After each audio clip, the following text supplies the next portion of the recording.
श्री गोविंद हरे मुरारी हे नाथ नारायण वासुदेव श्री कृष्ण गोविंद हरे मुरारी हे नाथ नारायण वासुदेव हे नाथ नारायण वासुदेव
हम लोग कल की कथा में ब्रह्मा जी ने जो अज्ञान की 5 वृत्तियों की रचना कर दी, उस कथा को बड़े प्रेम से समझे और जो उससे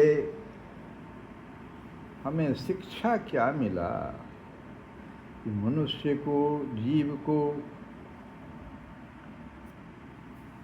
जब जीव अपनी स्वतंत्रता का दुरुपयोग करता है, इसको समझिए, बहुत सुंदर बात है। भगवान गीता में कहते हैं कि हम तुमको स्वतंत्र किए हुए हैं जीव। सुनो, तुम जा रहे हो पृथ्वी पर, तुम्हारे हृदय में हम निवास करेंगे आत्मा रूप में, लेकिन तुमको कर्म करने का पूरा अधिकार रहेगा, स्वतंत्र रहोगे तुम। कर्मण्येव अधिकारस्ते, कर्म करने का अधिकार तुमको पूरा रहेगा। मा फलेषु कदाचन, लेकिन फल मैं दूंगा। मैं वहाँ बैठा रहूँगा, तुम्हारे कर्म को देखता रहूँगा और फल फिर मुझसे तुमको मिलेगा। तो फिर जब जीव अपनी स्वतंत्रता का, यहीं पर आ गया, जो ये ब्रह्मा जी ने 5 अज्ञान की वृत्तियों का जो सृष्टि कर दिया, फिर इसकी ज़रूरत कहाँ पड़ गई। सो देखो, जादुई छड़ी है ये, ब्रह्मा जी का जादुई छड़ी। जब जीव भगवान से विमुख हो जाता है, अपने अधिकार का केवल अपनी स्वतंत्रता का केवल दुरुपयोग करने लगता है, वो सोच लेता है कि मैं देह हूँ, और गेह मतलब देह से जितने संबंध रखने वाले, वो देह आदि में उसका मोह हो जाता है। तब ब्रह्मा जी अपनी जादुई छड़ी को घुमा देते हैं, कहते अच्छा तो तुमको अच्छा लग रहा है संसार, तो लो मैं तुमको तम देता हूँ। और उसके बाद माने पहले उसको तम मतलब हुआ अज्ञान, अंधकार, अज्ञान से उछा गया, उसको सारा बुद्धि, उसका विवेक सब खत्म हो गया। ध्यायते पुंसाम विषयों की चिंतन करने में वो लग गया, कामनाओं के पूर्ति में लग गया। तो ब्रह्मा जी ने अपनी जादुई छड़ी को घुमा दिया और कहा लो तम दिया तुमको, अज्ञान, अब इतना पर नहीं छोड़ेंगे, अब तुम लो, अब तुमको मैंने अविद्या दिया, मोह दे दिया, चलो उससे तुम मोह करो। फिर महामोह दे दिया, राग पैदा हो गया, और जब राग की पूर्ति नहीं हो तो तामिश्र ऊपर से फिर दे दिया, क्रोध उत्पन्न करो।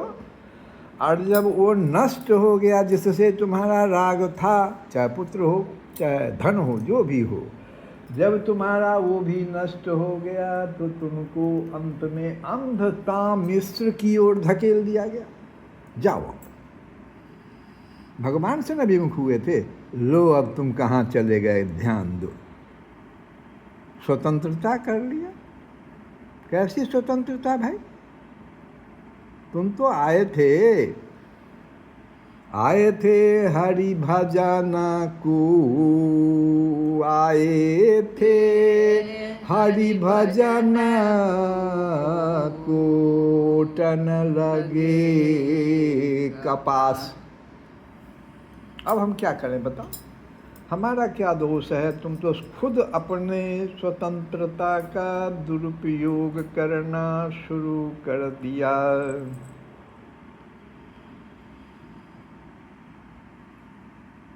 तो भाई,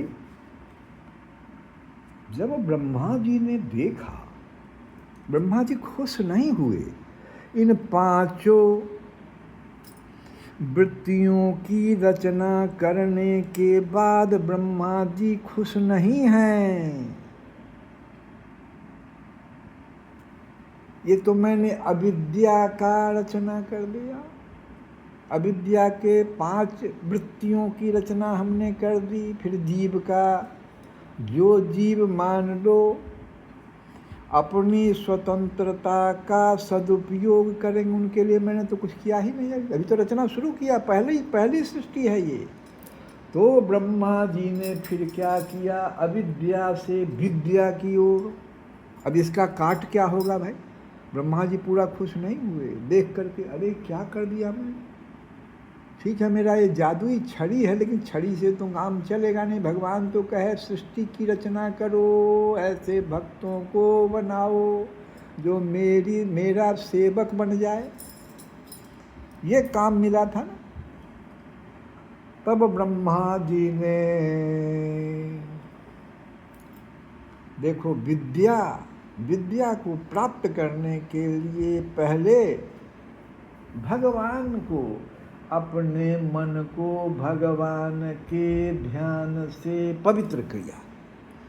सृष्टि की रचना, यहाँ पर क्या सिद्धांत हो रहा है तो समझिए आप लोग। एक एक शब्द को ध्यान से, श्रीमद्भागवत के शब्द को ध्यान से सुनिए। वो अब तो आपके पास समय नहीं है, लेकिन आप अपने बच्चों को तो ये बता सकते हैं कि देखो भाई, सृष्टि की रचना विद्या युक्त करने के लिए, संस्कारी बच्चों को पैदा करने के लिए योनिज का मिलन नहीं, मन से सृष्टि की रचना होती है। ब्रह्मा जी ने ये साबित कर दिया। मन को पहले पवित्र कीजिए। मन से सृष्टि की रचना होती है, हमेशा ध्यान रखिएगा। जितने भी हमारे बड़े बड़े महान पुरुष हुए हैं, उनके माता पिता का देख लीजिए आप। तो ब्रह्मा जी ने अत्यंत पापमयी सृष्टि को देखकर जब उन्हें प्रसन्नता नहीं हुई, तब उन्होंने अपने मन को भगवान के ध्यान से पवित्र पहले किया। और जब मन को पवित्र किया, आप सोचिए, मन को पवित्र, आपके पास भी मन है, ब्रह्मा जी के पास भी मन है, हमारे पास भी मन है। मन को पवित्र करने में क्या क्या करना पड़ेगा? अब उसके लिए तो कुछ, जैसे देखिए, 4 प्रकार से मन को पवित्र करने की शिक्षा शास्त्रों में दी गई है। एक है सांख्य शास्त्र,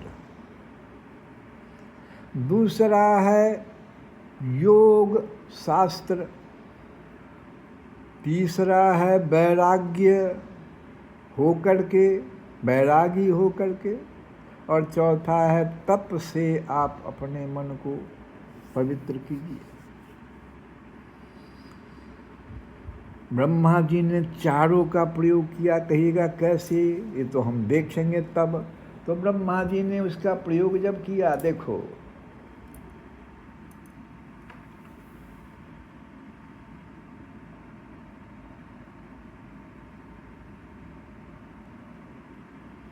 भगवान कहते हैं, सुनो गीता में है, भगवान कहते हैं कि वे प्रत्येक जीव के हृदय में निवास करते हैं, स्थित हैं।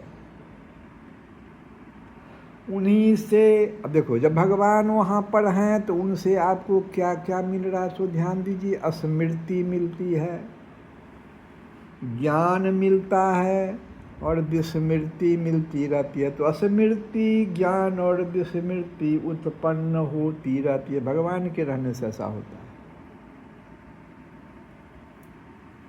सर्वस्य हृदय सन्निविष्टो, गीता में देखो, सर्वस्य चाहम हृदय सन्निविष्टो मत्तः स्मृति ज्ञानम पोहनम च। स्मृति, ज्ञान और विस्मृति उत्पन्न करने की क्षमता हमें हो जाती है। ये भोग योनि में नहीं है। परमात्मा जब मनुष्य गलती कार्य करने लगता है, जैसे देखो इस तीनों का कैसे हमारी परीक्षा है, तो जब मनुष्य गलती कार्य करने लग, कोई बच्चा ही मान लो कोई गलत, आप भी बच्चे में जब कोई गलती कार्य करने चले होंगे माता पिता से चुरा करके, तो उस समय में हृदय में एक बहुत जोर से क्या आपको हृदय धड़कने लगता है। जब आप बच्चा हैं और कुछ माता पिता के संकेत से अलग कुछ ऐसा कार्य कर रहे हैं जो कि अपराध है या गलत है, तो आपका सबसे पहले देखिए जहाँ पर भगवान बैठे हुए हृदय में, कहते भगवान कहते हैं प्रत्येक जीव के हृदय में मैं रहता हूँ। तो हृदय में ही बहुत जोर से धड़कन होने लगता है। उसी समय में न समझ जाना चाहिए कि हमको भगवान बोध करा रहे, स्मृति दे रहे हैं। भले ही हम अज्ञानी बच्चा है, लेकिन हमको वो स्मृति आ रही है कि ये गलत है तुम्हारे द्वारा, हम नहीं मानते। वहाँ पर फिर अपने को स्वतंत्र कर लेते हैं, हम कहते करेंगे।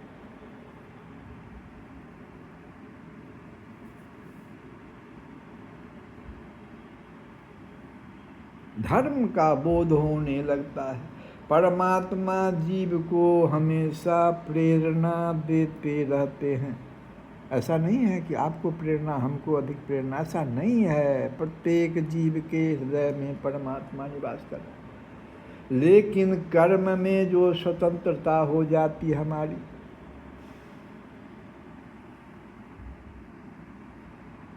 भगवान कहते हैं देखो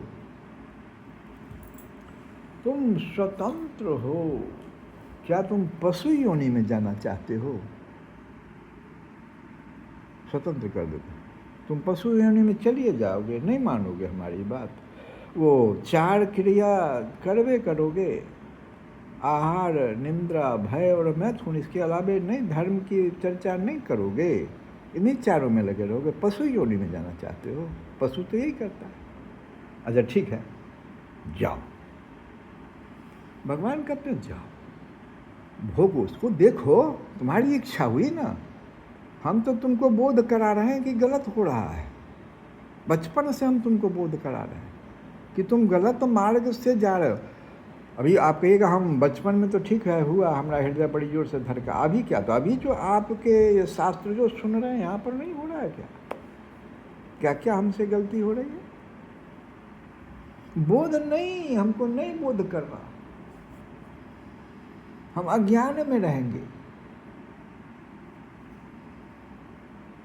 अब इसका तो कोई जवाब नहीं। तो भगवान कहते हैं तो ठीक है भाई, तुम भोग लो, कर लो, पशु योनि में ही नहीं जाना चाहते, जाओ। और जब उस योनि में बहुत दिन तक भटकता है, कष्ट पाता है, कभी किसी जड़ भरत की कृपा हो आप पर, उस मृग पर, सोचिए तब फिर वहाँ से मनुष्य योनि में आने में कितना समय लगेगा। समय का निर्धारण तो हम लोगों के जैसा है नहीं, ये 100 वर्ष तो कुछ है ही नहीं, बेकार है। ब्रह्मा जी का एक दिन 1000 बार ये चतुर्युग का चक्र चलेगा, फिर एक कल्प, फिर परार्ध कितना होगा, अभी द्वितीय परार्ध है, कितना करोड़ बार हमारा जन्म हुआ होगा भगवान जाने। कौन कौन योनि से आया, अभी मनुष्य योनि मिला। बड़े भागे मानुष तन पावा, तुलसी बाबा करे बहुत बड़ा भाग्य आपका उदय हुआ। और ये क्या है, साधन धाम मोक्ष के द्वार। फिर आप दुरुपयोग कर रहे हो। अरे अब क्यों कर रहे हो? ये ब्रह्मा जी के पहली सृष्टि से भी भय नहीं हो रहा है क्या? अच्छा एक चीज बताइए, हमारे शरीर में रोग होता है तो रोग को तो हम देख नहीं पाते, लक्षण दिखाई पड़ता है। दवाई, हम डॉक्टर के पास जाते हैं, डॉक्टर हमें दवाई देता है, वो मीठा भी होता है और कड़वा भी होता है, कड़वा। लेकिन उसको हम लेते किस मार्ग से हैं? मुंह के मार्ग से लेते हैं। हमारी बीमारी धीरे धीरे घटती है। तो बीमारी शरीर में है, दवा हम मुंह से ले रहे हैं, कड़वा भी है, मीठा भी है। बीमारी को शांत करता कौन सी बीमारी? दैहिक। लेकिन जो बीमारी अभी जो ये 5 अविद्याओं के कारण हो रही है, इसके लिए भी तो दवा बताई गई शास्त्रों में कि आप नाम का जप कीजिए, आप कथा का श्रवण कीजिए। कुछ दवाई कान के द्वारा जा रही है, श्रवण मात्र से। वो रोग को जरूर, जब ये दवाई मुख से जाने पर उस भौतिक दैहिक ताप को नष्ट कर रहा है, तो ये दवाई फिर हमारे इन तापों को कैसे नष्ट नहीं करेगा जो ये 5 हो जाते हैं। तब मोह, महामोह, तामिश्र और अंधतामिश्र के कारण। तो आप वाणी से जप कीजिए और कान से श्रवण कीजिए, और क्या कीजिए तो मीठा प्रसाद खाइए। जैसे मीठी दवाई, ऐसे मीठा मीठा भगवान का प्रसाद खाइए। ये 3 ही तो कलयुग में है जो आपके सारे बीमारियों का निदान। जैसे धीरे धीरे रोग दवाई से घटता, वैसे ही धीरे धीरे आपका जो ये 5 है जिसके कारण आप बीमार हो गए, मनोरोग हो गया है आपका, जिसका कोई इलाज भी नहीं है। मनोरोग तो पागल, कम से कम उससे तो बच जाएंगे हम, भक्ति बढ़ेगी। और जब ये 5 घटेंगे, माने अविद्या का नाश हम कर रहे हैं, तो विद्या का वहाँ प्रादुर्भाव होगा, भक्ति बढ़ेगी। देखिए क्रम कितना सुंदर है। तो ब्रह्मा जी ने ये करके दिखा दिया। कहे क्या कि पापमयी सृष्टि की रचना से हम प्रसन्न नहीं हैं। तब उन्होंने अपने मन को, सबसे पहले मन को पवित्र करना है, और उसको पवित्र करने के लिए 4 विद्या बताए, हम 4 विधि बताए। पहला सांख्य योग। सांख्य योग में क्या होता है, ये देखिए 5 नहीं आएगा उसके पास। सांख्य योग कहता है कि हम आप जितने भी हैं संसार में, जड़ चेतन, सब तो 5 पंच महाभूतों से ही तो बने हुए हैं, क्षितिजल पावक गगन समीरा, पंच तत्व अधम शरीरा। तो फिर हमारा लगाव कैसे होगा, मोह कैसे होगा? भाई तुम में भी यही है, हम में भी यही है। हमसे पूछे कि इससे लगाव आपका कौन चीज़ में है? क्षिति में है, जल में है, पृथ्वी तत्व में है, कि जल तत्व में है, कि वायु तत्व में है, कि अग्नि तत्व में है? कहाँ हो गया आपका लगाव? दोनों में तो समान है। मन बुद्धि चित्त अहंकार आप में उनमें भी है। आपका लगाव किधर हो गया भाई? ये सांख्य शास्त्र की दृष्टि से हो गया। मान लीजिए हमने समझ में नहीं सांख्य शास्त्र, कपिल भगवान ने माता जी को समझाया, माता जी समझ गई और वो चली गई सीधे भगवान के द्वार में, इसी को समझ के चली गई। अब आप कहिए सांख्य से हमको नहीं हुआ, तो पातंजलि ऋषि ने अष्टांग योग की रचना कर दी। यम नियम, ये जो आष्ट है, आसन प्राणायाम ध्यान धारणा, ये सब जो है ये अष्टांग योग का, इसमें भी यम, फिर 5 यम, 5 अहिंसा सत्य अस्तेय ब्रह्मचर्य और संग्रह, ये सब चीज़ें, इन सब का पालन करते हुए आप अपने मन को पवित्र कीजिए। फिर यहाँ मन की पवित्रता की बात हो गई। वहाँ भी सांख्य में मन की ही पवित्रता हुई कि हम समझ गए, मन को समझा दिया कि भाई किससे राग कर रहे हो, सब तो एक ही हैं, सब में तो भगवान है, फिर राग कहाँ से आ गया? वो समझ गया, माता जी समझ गई। यहाँ देखो पातंजलि ऋषि ने भी यही क्रिया किया, मन को शुद्ध करने की एक विधि बता दी। आप इस विधि से चलिए, ऐसे आहार ली, यम नियम, फिर जो आसन प्राणायाम, ये जो भी है, जो भी आगे ध्यान धारणा, ये सब तो फिर आपको देखना पड़ेगा। पातंजलि जिनको फॉलो कीजिएगा, सांख्य शास्त्र को फॉलो कीजिएगा तो कपिल भगवान के पास, इनको फॉलो कीजिए, ये सब संप्रदाय हो जाता है। आप जिनको फॉलो करना चाहते हैं, मन को आप शुद्ध करना चाह रहे हैं, मेन है ब्रह्मा जी ने मन को शुद्ध किया, तो आप करना चाहते हैं तो किसी के द्वारा चलिए, इस संप्रदाय में जाइए। जो किया, जिन्होंने किया वही तो हुआ, सब उसी संप्रदाय, उसी को संप्रदाय कहते हैं, उसी को हम फॉलो करने जा रहे हैं। अब मान लीजिए पतंजलि महाशय को भी आपने छोड़ दिया, तो तीसरा है वैराग्य। इसका भी कुछ बड़े बड़े ऋषियों ने, मुनियों ने इस पर भी अपना कुछ चिंतन दिया। आप उसको फॉलो कर जाइए। उस विधि में क्या है, हर चीज़ से आपका विराग हो जाएगा। नहीं भाई, मेरे लिए उपयुक्त तो नहीं है, हम तो भगवान के सेवक हैं, हमको तो भगवान के पास जाना है।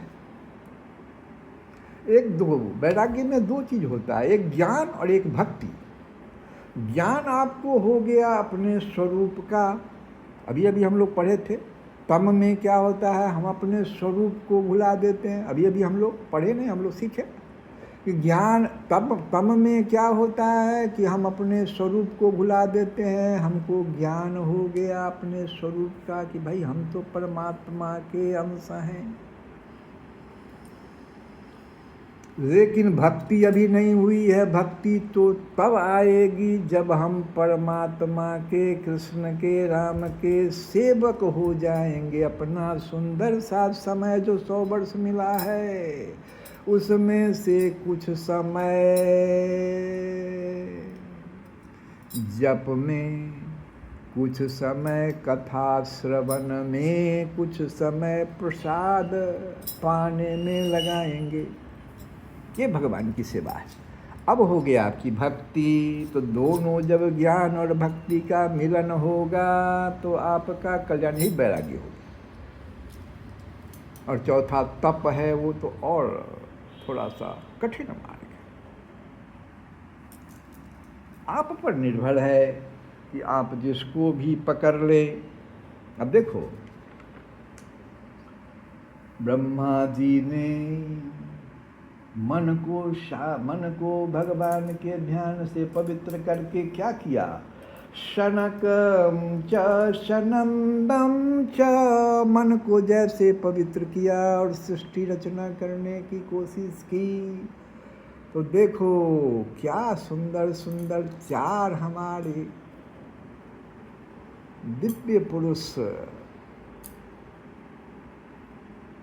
का आगमन हो रहा है। ब्रह्मा जी मन को पवित्र करके जैसे सृष्टि की रचना कर रहे हैं, तो देखो शनकम च सनंदम च सनातनम अथात्मभू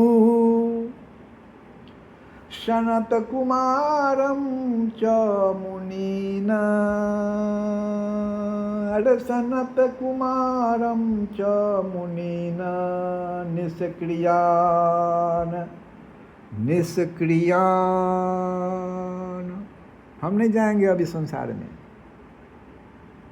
निष्क्रियान ऊर्ध्वरेत सह ऊर्ध्वरेत सब। हम हमेशा 5 साल के ही, इनों का नाम है कौमार। कुमार नहीं है ये लोग, चारों जो हैं 4 कौमार। कौमार कहते हैं 5 वर्ष की अवस्था वाले को। ब्रह्मा जी ने 5 वर्ष की अवस्था वाले 4 कौमार की सृष्टि मन को पवित्र करके भगवान से उसको, उस सृष्टि को लिया और उस पवित्र मन को वहाँ दे दिया। ब्रह्मा जी के पास पवित्र मन क्या है? माने विद्या। अभी तक अविद्या का उन्होंने कर दिया था ना, अब विद्या से देखो ये 4 जो है विद्या युक्त हो गए अब चारों। तो इनका नाम सन से क्यों से, सबका नाम सनक सनंदन ये सब सनातन ये सब नाम क्यों पड़ा? क्योंकि ब्रह्मा जी ने, सन का अर्थ होता है, सन का मान अभी भी हम लोग कहते हैं 2000 सन, इसे भी ये सन बोलते हैं ना भाई। सन माने होता है लंबा समय। तो ब्रह्मा जी ने लंबे समय तक कठिन तपस्या किया था, अखंड तपस्या किया था तप मार्ग से। तो भगवान प्रसन्न हो करके, सनात माने होता है, सन माने बताए अधिक दिनों तक तपस्या, और सनात का मतलब होता है दान। भगवान ने दान स्वरूप 4 कौमार को, इसलिए उनका नाम भी उसी तरह से पड़ गया। शनक, सनंद, सनातन, सनत कुमार। इसमें सन शब्द सब में है और सनात भी है ही। तो ये चारों कुमार जो हैं सो देखिए आप ध्यान दीजिए, ये जो चारों हैं किसी से भी कम, एक दूसरे से कोई कम नहीं है। लेकिन सुंदरता तो ये है कि एक प्रवचन जब करते हैं मद्भागवत का तो बाकी 3 श्रवण करने लगते हैं। और ये चारों के गुरु जी कौन हुए थे, ये भी हम लोग पिछली कथा में सुने कि संकर्षण भगवान से इन चारों ने पाताल रूप से भी नीचे जाकर, संकर्षण भगवान से इन लोगों ने सबसे पहले मद्भागवत की कथा सुनी थी। सुने ना हम लोग। इनकी आयु कितनी है? तो ब्रह्मा के आयु के समान है भाई। ऐसा नहीं कि कल्प ये नष्ट हो रहा है और आंशिक प्रलय हो रहा है, ये 4 का प्रलय नहीं होगा। फिर एक प्रश्न उठेगा कि फिर नारद जी कौन हैं? तो हम लोग कथा में ही सुनेंगे कि ये तो चारों भगवान ब्रह्मा के सिर्फ मन को पवित्र करने से आ गए। अब ब्रह्मा जी ने जब हृदय को पवित्र किया तो ये चारों तो ज्ञान मार्ग से आ गए, मन को पवित्र किया। अब ब्रह्मा जी ने हृदय को पवित्र किया तो भक्ति मार्ग से नारद जी प्रकट हो गए। तो ये दोनों जो है ना अपने अपने जगह पर, एक भक्ति मार्ग की और एक ज्ञान मार्ग की। लेकिन आश्चर्य होगा कि नारद जी भी ये चारों के पास आते हैं जब उनको ज्ञान की कमी होती है। सब कथा में हम लोग आगे सुनेंगे। तो ये इनको ज्ञान तो था, भक्ति कहाँ से आ गई? तो ये चारों भाई जैसे संकर्षण भगवान से मद्भागवत की कथा सुने तो कहे ओ इस ज्ञान से तो काम चलेगा नहीं। अभी हम बताए हैं कि ज्ञान से आप अपने को प्रकाशित कर लिए, लेकिन आपको भगवान के सेवक हैं, ये कहाँ हो रहा ज्ञान? आपको क्यों ज्ञान मिला? आप भगवान की सेवा में तो ये तो भक्ति से होगा, मतलब भागवत की कथा सुनाने से हो। भक्ति आपकी कैसे बढ़ेगी? जब इस कथा को आप भगवान के कार्य को कर, भगवान की सेवा में लग जाना मैंने भक्ति।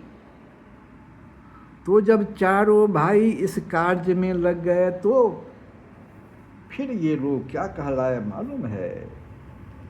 भक्तिमान कहलाने लगे। उतने बड़े ज्ञानी भी हुए, उतने बड़े भक्तिमान। तब नारद जी भी इनके पास आते हैं। तो आज की कथा को हम लोग यही विराम देते हुए और एक भजन तो गा ले, जय श्री राधे गोविंदा मन भजले हरि का प्यारा नाम है। श्री राधे गोविंदा मन भजले हरि का प्यारा नाम है। देखिए बहुत अस्थिर शब्द इसलिए गा रहे थे कि मन शब्द आ गया। मन भजले किसको करें हम? आपके मन को तो कह नहीं रहे हैं, हम अपने मन को कह रहे, इसलिए स्थिर से गा रहे हैं। मन भजले हरि का हरि का कौन सा? राधे गोविंदा श्री राधे गोविंदा